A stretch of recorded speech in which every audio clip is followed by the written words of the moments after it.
Hello everybody and welcome back to the channel for a brand new video on Marvel Contest of Champions. My name is RichTheMan, or to give you my Native American name, mildly entertaining Contest of Champions related YouTuber. How? And I'll tell you how, by doing content that is applicable to stuff going on in the community. And this video is brought to you by the number 4. For 4 stars. Over the last couple of months I've seen things spring up here and there about the worth and value of 4 stars, especially in conversations with, well, what are they really used for? And granted, there's several different types of people that will go, well, 4 stars are of value, and that's largely from a starting perspective as you progress on. But with 5 stars being more available to people starting off in the game, is it really a case that 4 stars are getting that big shout that people love to get them? We're going to explore that in this video. So when you begin in Marvel Contest of Champions, 4 stars are kind of the things you want to shoot for. Granted, you start off with 2 stars and then it's 3 stars and then wow, 4 stars.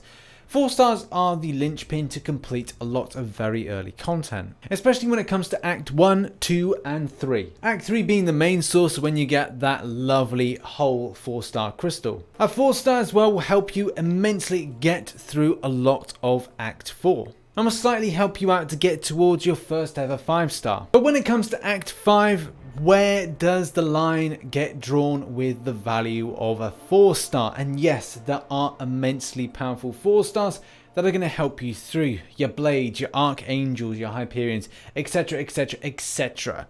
But should you really? Do you want to, or have you even considered developing a 4 star to take you through this? Or are you relying on something that I did, which was wait a little while until I get something really darn cool and then look to smash through Act 5, which worked for me and also reduced down my spend because I wasn't so impatient to get the content done as quickly as possible. With the introduction of the 5-star arena, it has meant that the 4-star arena has been reduced in the cutoffs. It used to be around 20 mil. Nowadays, it's looking around about 14 to 14.5 for new champions being put in. But unfortunately, the 5-star has seen an increase, like super bad rise, to about 50 to 65 mil for any new champion coming in, which means it is really difficult nowadays to get one of those champions. That being said, the featured Grandmaster crystals are still pretty darn prevalent, with people rushing out to get these things and putting a crazy amount of units. But, you know, we all know it's all about money and people are wailing out in order to get these. The last ones that I did was back in, I think it was February time when the Sabretooth ones were in.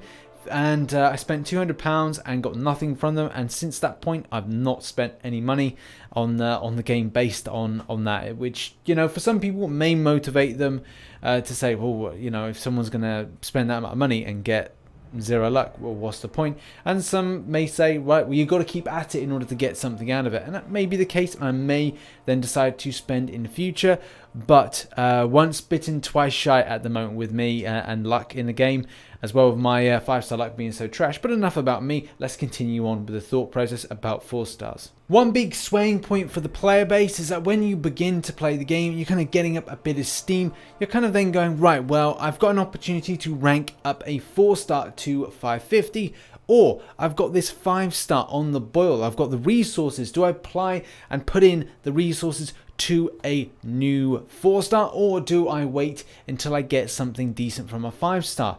This is the argument point a lot of players have, and when I do live streams, people do kind of come to me and go like, hey, I can rank up this, but do I rank up something else in its place?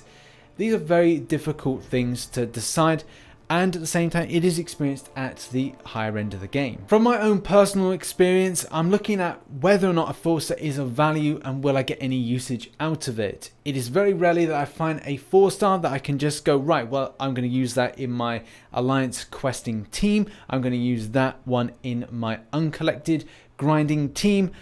I don't really know. I need a reserve team for when a lot of my squad are in Alliance Wars and a lot of my squad are in Alliance Quest at the same time, because that's a load of champions.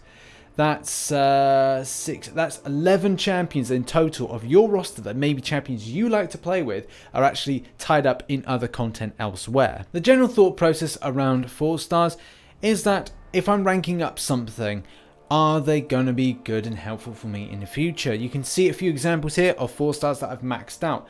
A lot of these are ranked up based on popular opinion. So if people say, hey, Dr. Voodoo is a good champion, then you assess that and you go, hey, the community is right, that is a good champion. The same thing can be said for Stark Spidey, for Medusa, for Blade, and the list goes on and on.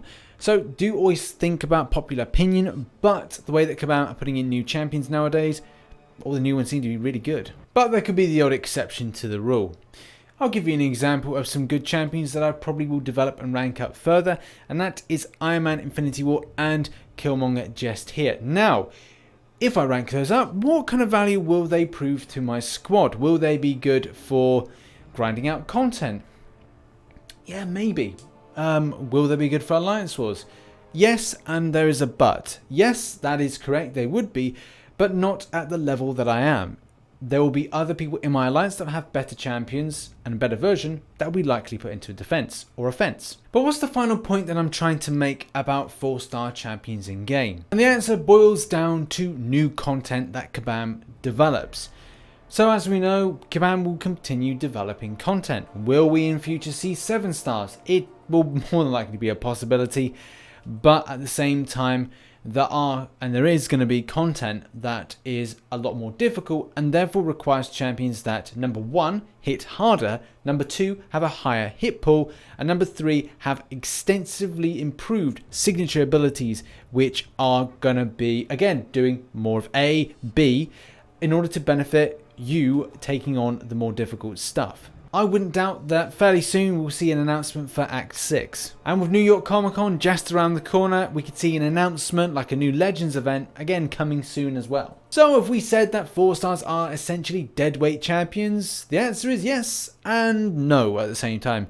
Yes, because their value stretched over content that is getting extensively more difficult, and the introduction of 6 stars does mean that players will opt for 5 or 6 stars over 4 stars any day of the week. Even in the top alliances, you'll largely find them not being used at all. Even to do stuff like map 6. Not going to see it. But 5 stars, oh yeah, definitely. On the flip side, the no side of things is the value of 4 stars. And yes, there is some value. Number 1 with a bullet is arena. But number 2 is largely to do with as you're developing in the game. Sometimes you may be going to yourself, I want to develop my 5 stars over my 4 stars because I want to be able to smash through content, or I've got a really decent champion to rank up, and that may be a good argument for that. But don't write off your 4 stars at a very early level, because you could have a really decent 4 star that's maybe awakened and a signature ability outweighs their damage output and their value, and also their applications to things like Alliance Quest and Alliance Wars. And just quickly touching on the reason that I've got 32 550 maxed out 4 stars is based on the arena grinding. One thing I had to know is based on my efficiency and my life and my schedule, when I can actually grind out arena and knowing how much I can do each time. So say that I've built up to the ×3, this little lot here is going to be able to do over 300,000. So I know that. So that's like how I work with it. I know that each time I want to do a grind, I get 300k if I complete all through my 4 stars 550s. But you've heard enough from me on the subject of 4 stars, and now I'm going to throw this over to you. There's going to be a poll that should be appearing right about now, and that is to say, you know, what do you think? Are 4 stars in the meta of the game of value and not of value? Have a vote in the poll and leave a comment down below as well to voice off your opinion on 4 stars in the game, whether or not you're new to the game or old to the game. What kind of value are 4 stars to you as a player? So thank you very much for watching this video all about 4 stars and their value in the state of affairs in the game. If anybody asks, and there probably will be somebody asking, this is because of the beta for the Carnage Venom thing. So I'm looking forward to getting into that and maybe doing some videos. I'll have to see. But yeah, that's going to come and be launched when I come back from Scotland, because, or kind of new, I might be in Scotland whilst this video is live. But if you enjoyed this video and want to subscribe for more Marvel Contest of Champions related content, then hit the subscribe button. And if you enjoyed the video, hit that like button. And yeah, hopefully catch you in another video. I've been RichTheMan, and as always, I shall catch you on the flip side. Bye bye for now.